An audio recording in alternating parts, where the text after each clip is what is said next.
오늘 우리에게 주시는 하나님의 말씀은 신약성경 요한복음 4장 43절에서 54절까지 말씀입니다.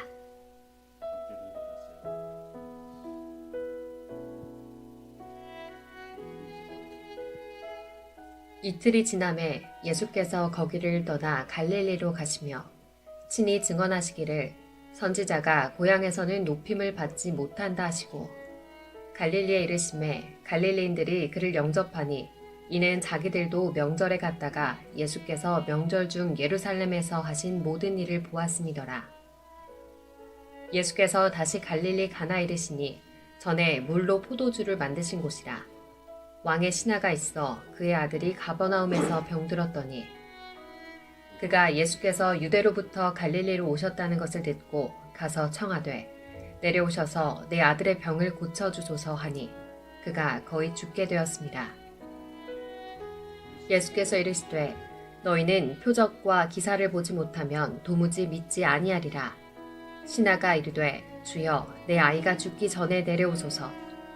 예수께서 이르시되 가라 내 아들이 살아있다 하시니 그 사람이 예수께서 하신 말씀을 믿고 가더니 내려가는 길에서 그 종들이 오다가 만나 아이가 살아있다 하거늘 그 낫기 시작한 때를 물은즉 어제 7시에 열기가 떨어졌나이다 하는지라. 그의 아버지가 예수께서 내 아들이 살아있다 말씀하신 그때인 줄 알고 자기와 그 온 집안이 다 믿으니라. 이것은 예수께서 유대에서 갈릴리로 오신 후에 행하신 두 번째 표적이니라.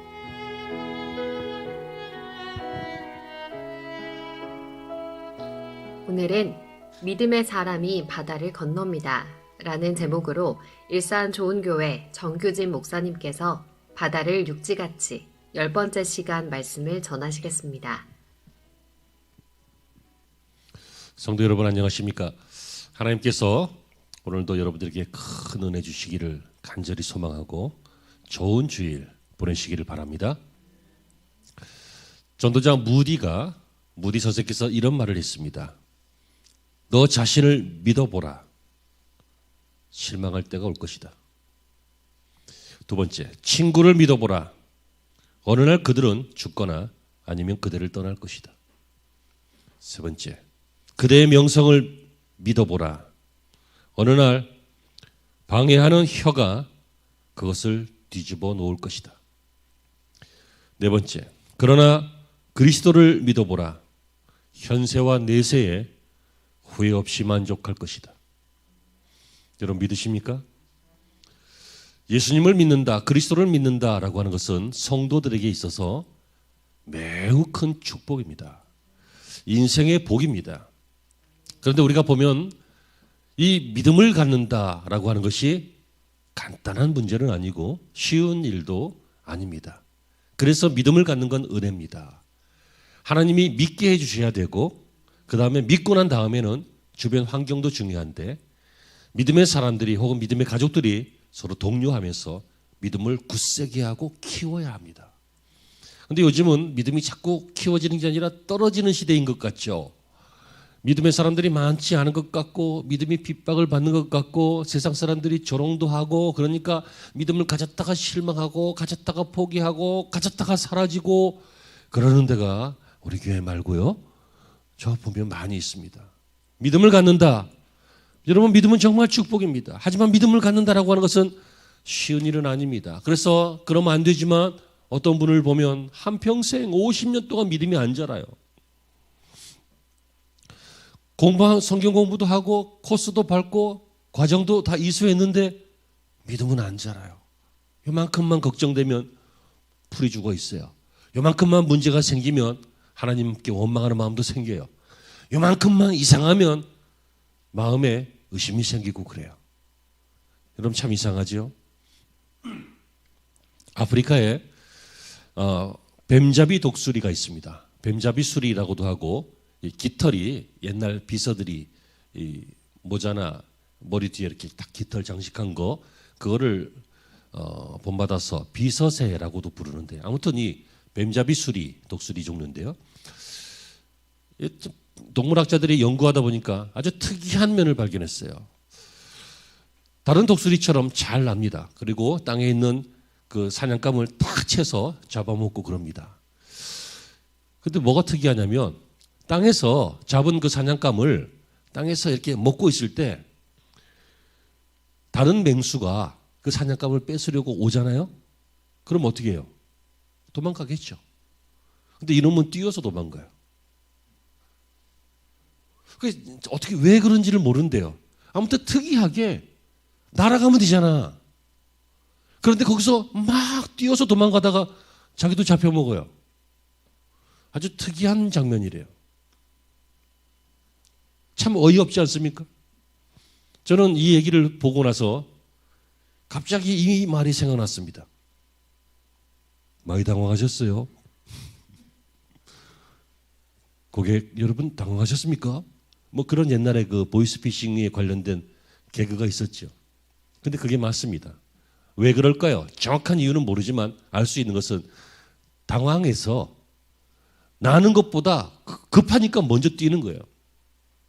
근데 여러분 이런 모습이 우리에게 있다는 거죠. 우리는 믿음으로 날 수 있는데 급하니까 내 생각으로 뛰는 거예요. 내 생각으로 뛰다 보니 실패하는 거고 내 생각으로 힘쓰다 보니 한계가 있는 것이고 내 생각으로 내 경험으로 지금까지 수십 년 동안 했던 그 실패의 방법을 똑같이 쓰니까 또 실패하고 또 걱정거리가 생기고 또 좌절거리가 생기는 거죠. 여러분 아인슈타인이 가끔 좋은 말을 합니다. 아인슈타인이 했던 말 중에 제가 기억에 남고 가슴에 이렇게 새기고 있는 말이 하나 있는데 지금까지 똑같은 일을 하면서 다른 결과를 바라는 것은 미친 짓이다. 라고 했습니다. 똑같은 일을 하고 있어요. 그런데 마음속으로는 다른 걸 바래. 다른 결과를. 그 미친 거라는 거죠. 여러분 우리가 바뀌지 않았어요. 우리의 삶을 조정하지 않아요. 우리의 믿음을 새롭게 하지 않아요. 그러면서 뭔가 좋은 것을 바래요. 그거 잘못된 생각이라는 거죠. 그런데 우리는 그럴 수가 있어요. 왜 그래요? 당황하니까 그래요. 그러면 여러분 오늘 설교 이제 본론으로 들어가기 전에 하나를 축복해 드리겠습니다. 여러분 아무리 어려운 일이 생겨도 위험한 일이 생겨도 걱정거리가 있고 좌절스러워도 당황하지 마세요. 당황하지 마시고 차분히 생각해 보세요. 내가 언제 가장 행복했는지, 내가 언제 힘이 있었는지, 내가 언제 웬만한 거 다 이겨내고 일어났는지. 여러분 하나님이 은혜 주실 때였잖아요. 내가 하나님과의 관계가 좋을 때였잖아요. 오늘 본문에 등장하는 이 왕의 신화를 통해서 그러므로 믿음을 갖되 그냥 믿음을 갖는 것이 아니라 힘 있는 믿음, 불가능을 가능으로 바꾸는 믿음, 요즘 우리가 보고 있는 바다를 가르는 믿음, 그래서 바다 사이를 육지같이 건너는 그 믿음, 우리가 들었던 막연한 그 믿음이 아니라 승리하는 믿음을, 해결하는 믿음을, 고치는 믿음을, 회복되는 믿음을 오늘 사건을 통해서 우리가 배울 텐데 이것이 남의 이야기가 아니라 왕의 신하의 이야기가 아니라 저와 여러분들의 사건이 되시기를 축복합니다. 첫째로 그가 어떻게 해서 이런 믿음을 갖게 되었냐면 고난 때문이었습니다. 그러므로 여러분 듣기 불편하시겠지만 고난 때문에 믿음을 갖게 된다라고 하는 것들을 우리가 받아들여야 됩니다. 여러분 아무 고난이 없었는데 믿음이 생기는 것은요 거의 그런 일이 없습니다. 그거 기적입니다. 아이들 때까지는 그럴 수 있습니다. 하지만 진짜 고난은, 진짜 믿음은 고난을 좀 겪어봐야 생각을 하고 경험을 하고 하나님을 체험하고 그래서 진짜 믿음이 생깁니다. 우리가 그냥 말하는 믿음 말고 배운 믿음, 들은 믿음 말고 생생한 믿음, 살아있는 믿음, 고난이 필요합니다. 듣기 불편하셔도 여러분 그러므로 고난이 축복입니다. 야 목사님이 목사님 같은 말 하네 이렇게 생각하지 마시고 여러분 마음속으로 잘 이 말씀을 받으시길 바랍니다. 고난 자체는 힘든 것이지만 고난 자체는 안 왔으면 좋겠다 싶지만 고난을 신앙으로 해석만 해내면 고난은 축복이 됩니다. 왜요? 진짜 믿음을 갖게 하기 때문이죠. 오늘 본문에 왕의 신하가 나오죠. 이 사람은 그 갈릴리 지역을 통치하고 있던 왕의 신하입니다. 헤롯 안디바스의 왕이죠. 그러니까 요즘으로 이야기하면 정부 인사입니다. 고위층 인사입니다. 다시 말하면 상류 계층이란 이야기죠. 특수층 사람입니다.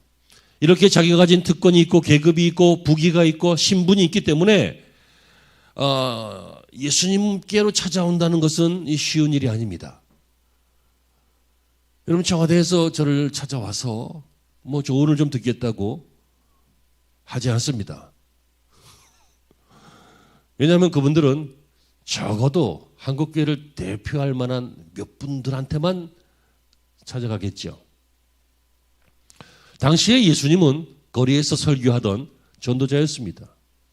이제 붐이 좀 일고는 있지만 아직까지 그렇게 많은 기적을 행하신 시점은 아닙니다. 이런 마당에서 정부의 고위 관료가 이 젊은 선지자 친구를 찾아온다는 것은 쉬운 일이 아닙니다. 그런데 왜 찾아왔어요? 고난 때문이었습니다. 그것은 바로 자기 아들이 죽게 된 것이죠. 병들어서 거의 죽게 된 것입니다. 여러분 이런 특수 계급에 있는 분들이 의료가 지금하고는 물론 다르긴 하지만 그래도 당시에 정말 잘하는 의원을 만났겠죠. 정말 좋은 약 써봤겠죠. 모든 방법 지금하고는 달라도 할 수 있는 한 해봤겠죠. 그런데 안 되는 거예요. 여러분 만약에 이 사람이 아들이 병에 걸리지 않았다면 이 예수님을 찾아왔을까요? 그렇지 않았을 것입니다. 그러나 무슨 일을 해도 회복되지 않는 아들의 병 앞에 그는 예수님에 대한 소문을 이제 듣기 시작했는데 그가 가난한 자들 또 병든 자들을 만나주고 고쳐주고 하는 그 소문을 듣고 만약에 그런 분이 계시다면 만약에 이 히브리인들이 얘기하는 메시아가 그분이라면 그분에게 가면 나을 수 있다. 그분에게 가면 내 아들이 살 수 있다. 라고 하는 마음이 생겨났습니다. 여러분 이 마음이 뭐예요? 이게 믿음입니다. 주님께로 나가면 해결된다. 주님께로 나가면 구원받는다. 주님께로 나가면 그분이 날 도와준다. 이걸 어떻게 알아요? 몰라요. 하지만 고난이 생기니까 그런 생각이 들잖아요. 그러므로 이런 믿음의 생각은 어떻게 하게 됐어요? 고난 때문에 하게 됐어요. 여러분 세상에는 이 고난을 대하는 그 자세가 두 가지가 있습니다. 하나는 고난이 오면 바보 같은 자세를 취합니다. 고난만 당합니다. 그것을 생고생이라고 합니다. 고생을 다합니다. 이 자연분만이 몸에 좋다고 그까지 자연분만을 해야 된다고 해서 20몇 년 전에 우리 아이를 낳을 때 우리 집사람이 고생을 했는데 보시다시피 체구가 작잖아요. 저는 체구가 좀 크잖아요. 우리 애도 체구가 크게 나왔거든. 이게 안 되는 거야. 고생하다가 나중에는 그냥 제왕절개를 했네. 그럴 거면 처음부터 하지.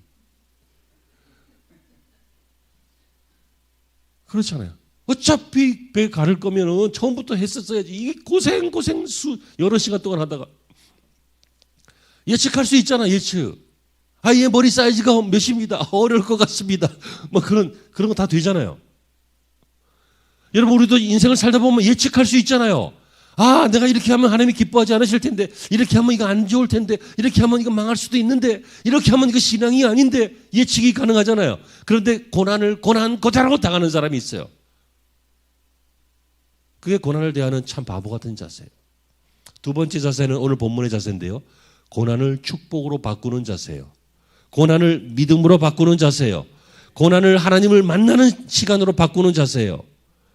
그래서 여러분 고난 앞에 원망하지 마시고 왜 나만 겪는 고난이냐고 불평하지 말고 주님이 우리와 함께 있다. 주님이 우리에게 힘 주신다. 이것은 지나갈 것이다. 내가 나중에 정금같이 나아가리라 믿고 여러분 신앙으로 고난을 받으면 돼요.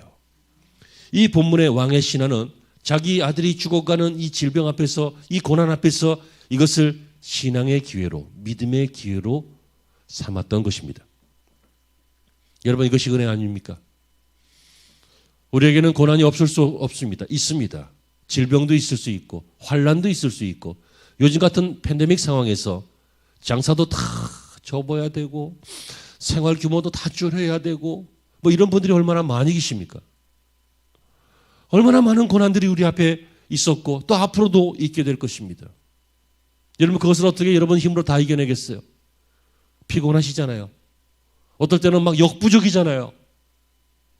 어떨 때는 막 몸이 안 따르잖아요. 젊어서라면 했을 텐데 이제는 막 해보려고 하니까 막 뼈가 쑤시고 근육이 땡기고 또 이제는 뭐 좀 해주려고 그래도 이제 뭐 애들 키우느냐고 돈도 다 쓰고 돈도 없고 역부족인 인생일 때가 많다고요. 여러분 그럴 때 주님을 바라보시기 바랍니다. 오늘 본문 내용을 원어 성경으로 보면 이 아들이라고 하는 말 앞에 정관사가 붙어 있어요. 그래서 많은 사람들이 추측하기를 그 아들, 단 하나의 아들. 그러니까 이 아들은 아마 외아들이었을 것이다. 이렇게 생각을 해요. 외아들 얼마나 귀합니까? 요즘도 귀한데 고대 사회에서 하나밖에 없는 아들 얼마나 귀합니까? 살려야죠. 여러분 아들을 살리는 거 가장 중요한 거잖아요. 아들을 살리는 이 문제 이거보다 더 중요한 게 이 사람에게는 없잖아요. 그럼 뭐든지 해봐야죠. 다행스러운 것은 뭐든지가 아니라 하나님께서 하신다는 것입니다. 하나님께서는 선하게 하시고 살리게 하시고 우리에게 좋게 하시는 것을 믿으시기를 바랍니다. 그래서 철로 역정을 썼던 존 버년이 그가 그의 책에서 자신의 삶의 처지를 이렇게 얘기하잖아요. 만약에 예수님께서 칼을 들고 마중을 나온다 할지라도 나는 그분 발 앞에 내 몸을 눕힐 것이다. 왜냐하면 그분이 최후의 희망이기 때문이다. 여러분 예수님께서 칼을 들고 우리를 마중 나오실 리는 없어요. 하지만 표현이 그러실지라도 나는 그분 발 앞에 가서 있겠다. 왜냐하면 그분이 최후의 희망이기 때문이다. 그렇습니다. 여러분 어려움이 있으십니까? 여러분 앞에 어떤 바다가 여러분의 인생을 막고 있습니까? 간절히 바랍니다. 그 어려움과 그 고난과 그 좌절이 그 막혀있는 바다가 믿음을 갖는 기회가 되고 그 후에 갈라지는 일을 보시기를 축복합니다. 두 번째, 그의 믿음은 기적을 바랄 줄 아는 믿음이었습니다. 여러분 기적을 바랄 줄 안다라고 하는 게 믿음입니다. 믿음이 없으면 기적도 안 믿어요. 예전에 이상한 소리 하는 사람들도 있었어요. 갈릴리의 앞바다에 그 아침나절이면 물안개가 자욱하게 끼는데 밤새도록 고기를 잡고 해가 아직 뜨기 전에 약간 밝은데 좀 어두운 그런 상태 아시죠? 그런 상태에서 예수님께서 해변을 싹 거니시니까 무리를 걷는 것처럼 보였다. 얼마나 그럴듯하고 과학적으로 들리고 상식적으로 들리고 이해가 잘 돼요. 하지만 예수님이 무리를 거르셨다는 것을 그렇게까지 반대하기 위해서 그런 논리를 펼 이유가 있어요? 있죠. 안 믿어지는 거야. 어떻게 사람이 무리를 걷냐? 안 믿어지는 거야. 그러니까 온갖 논리와 이성과 합리성 갖다가 추구하는 거예요. 요즘 현대사회의 특징이 무엇입니까? 이성적이잖아요. 합리적이잖아요. 여러분 권위도 합리적인 권위가 있어야지 사람들이 권위를 인정해 줘요. 이 현대인들이 제일 견디기 힘든 게 자기보다 못한 사람의 지배를 받는 거예요. 그래서 목사도 자기보다 학벌이 좀 딸리거나 좀 못한 것 같거나 그러면 아무리 할렐루야 아멘 해도 은혜가 안 되는 거예요. 여러분들 그것은 대단히 문제가 있는 거예요. 모든 권위는 권위에 대한 자격이 물론 있어야 되겠지만 자격이 좀 부족해도 권위 자체를 인정해 주는 것이 지금까지 인류의 역사였어요. 왕이 실수하면 죽여야 돼? 대통령이 실수하면 죽여야 되냐고요. 여러분들은 여러분들의 부모가 잘못하면 그때부터 인연을 끊어요? 그렇지 않잖아요. 선생님이 언제나 완벽할 수 없어요. 하지만 그 선생님의 은혜를 생각하면 고마울 줄 알아야 돼요. 뭐 됐어요. 원고에 없는 얘기를 하려니까는. 기적을 기다린다. 이 자체가 믿음이 있다는 거예요. 믿음이 없으면 합리성을 추구하고 이거 얘기하다가 그 얘기로 갔구나. 이성적인 것을 추구하고 그런 것들을 추구해요. 이 사람은 어떻게 약도 안 들었는데 그 사람이 손으로 된다고 낫겠어? 이게 합리적이잖아요. 하지만 자기의 그 좌절 앞에 믿음이 생기기 시작하니까 합리적인 것을 넘어서 믿음으로 기적을 바라게 되었어요. 그게 신앙입니다. 여러분의 삶 속에 아무 기적이 일어나지 않았다면 여러분 그 조금 문제가 있는 거 아닐까요? 여러분 기적이라고 해서 막 깜짝 놀랄 일, 도무지 이해가 안 되는데 된 일, 이런 것을 말하는 게 아니에요. 그런 것들은 오히려 그 매직에 가까워요. 매직, 마술. 이상하다. 어떻게 이런 일이 생겼지? 마술 보면 그렇잖아요. 이 기적이라고 하는 뜻은 매직하고는 달라요. 미라클은 하나님이 하시는 일을 말해요. 하나님이 하시는 일이 기적이에요. 그게 어떨 때는 이해도 되고 어떨 때는 이해가 안 되고, 하지만 야, 이거 분명히 하나님이 하셨다. 하나님이 하신 일 자체가 기적과 표사와 이적과 이런 것들이죠. 그러면 그가 기적을 기다린다, 이 말은 하나님이 아이를 고쳐주기를 원하신다. 예수님이 내 아들을 살리시기를 원하신다. 그 기적이에요. 그 기적을 원했던 거예요. 여러분, 하나님께서 여러분의 인생 속에 들어와서 일해 주시기를 바라는 마음, 다시 말하면 내 인생이 기적으로 회복되기를 원하는 마음입니다. 이 마음이 기적이고 이 마음이 믿음이고, 주님은 이 믿음을 우리에게 요구하셔요. 여러분, 이런 믿음이 여러분들에게 있습니까? 아무리 힘들어도 내가 어떻게 해보려고 그러고, 아무리 복잡해도 내가 어떻게 수습하려고 해보고, 뭐 아프면 물론 약을 먹어야 되지만 그래도 기도도 해봐야 되지 않아요, 성도들은? 근데 100이면 100 맨날 타이레놀만 먹고, 가끔씩은 하나님, 이건 늘 약 먹는데 이건 맨날 그런데 하나님 한번 고쳐보세요. 그런 것도 뭐 무조건 다 그러라는 얘기는 아니지만 여러분의 일상과 여러분의 신앙이 같이 가야 되는 거 아니에요? 일상만 가는 게 아니라, 막 애가 막 속을 뒤집으면 데려다 놓고 막 후렴해버리든지 막 교훈을 하고 막 가르치고, 그것만 할 게 아니라 기도도 해봐야 되는 거 아니에요? 하나님 저거 정말 말 안 듣습니다. 알고 보니까 낳을 때하고 똑같아요. 자기도 그랬잖아. 그러니까 하나님, 웬만하면 조금 빨리 철들고 웬만하면 조금 마음이 정돈되게 하나님이 도와주세요. 기도도 좀 해봐야 되는 거 아니냐고요. 엄마들이요. 목사님, 왜 엄마들만 하라고요? 아빠도 하셔요. 하지만 엄마들이요, 기도해봐야 되는 거 아니에요? 상식도 같이 가야 되지만 신앙도 같이 가야 된다는 거예요.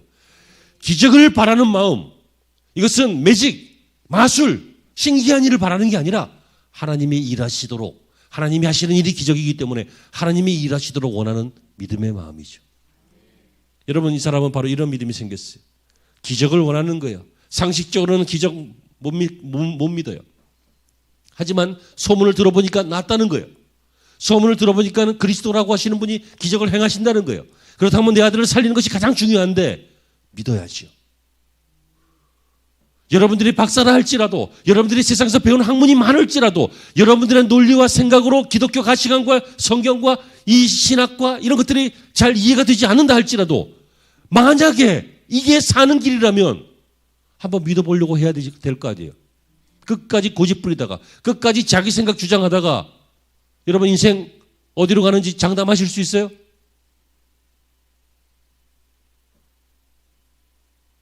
세상 사람들하고 만나서 얘기를 하다 보면 대화가 안 돼, 대화가.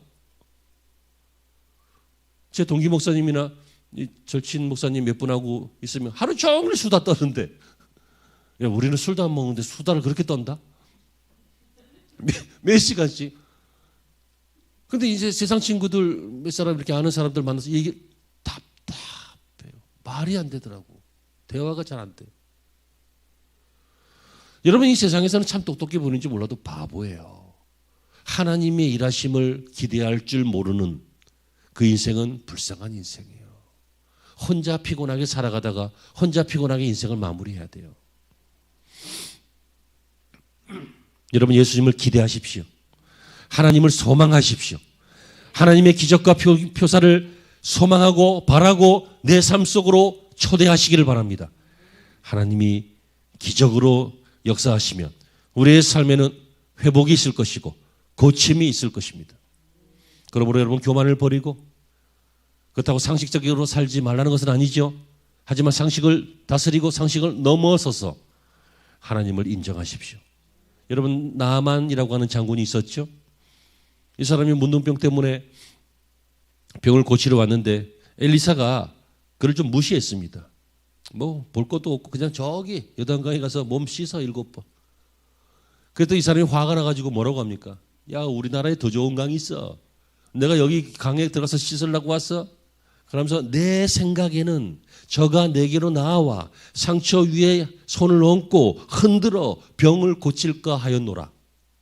그러니까 이 사람은 와서 막 쥐어 쥐어 하면서 막 흔들고 막 밀고 막 하고 막 어떤 액션이 있고 좀 그런 게 있어야 그럴듯해 보이잖아. 그런 게 있어서 내가 나음을 받을까 했는데 뭐 그냥 강에 가서 씻으라고? 여러분 엘리사가 강에 가서 씻으라면 씻어야지요. 의사가 그렇게 하라면 해야지. 왜 환자가 의사한테 나한테 요거 놔주고 저거 놔주고 요거 먹여주고 저거 먹여주고 환자가 요구하면 안 되잖아요. 우리가 하나님께 내가 지금까지 살아온 대로 나는 이렇게 할래요 저렇게 할래요 이렇게 할래요 하나님 이렇게 해주세요 저렇게 해주세요 할 게 아니라 하나님이 우리에게 기적을 베푸시는 것을 맛봐야 된다고요.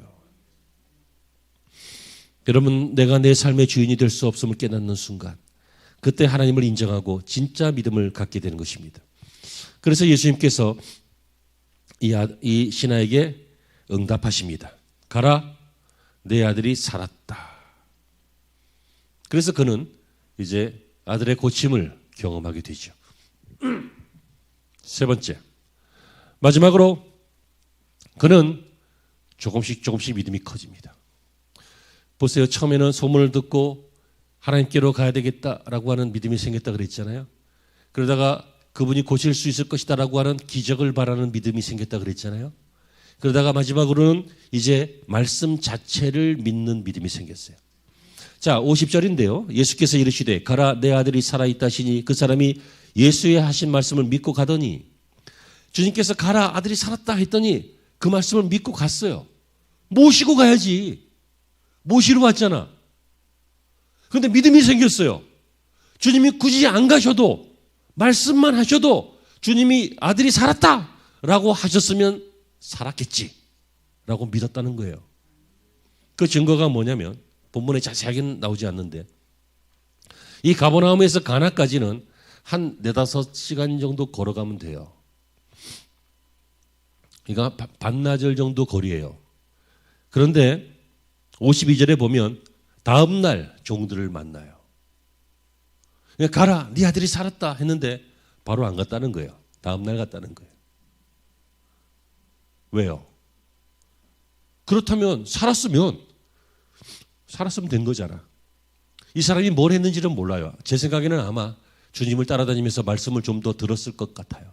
너무 기뻐서 내 아들을 살려주셨으니까 이제 가서 확인만 하면 되는 거예요. 그런데 확인 하나 안 하나 하나님이 그렇게 하셨는데 됐겠지. 그렇죠.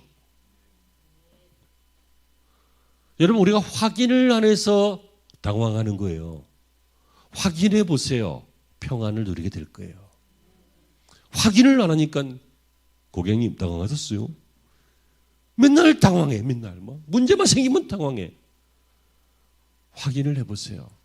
얘야 네가 병원에 갔다고 전화 왔는데 맞냐? 아니야 엄마 그거 보이스피싱이야. 확인만 하면 돼. 확인 안 하고 돈 막 보내고 그러지 말고. 그런 거 들으면 우리는 남의 일 같고 바보 같죠. 그죠? 그런데 날이 갈수록 방법이 진화되고 있어요. 요새는 목소리가 티날까 봐 문자로 해요.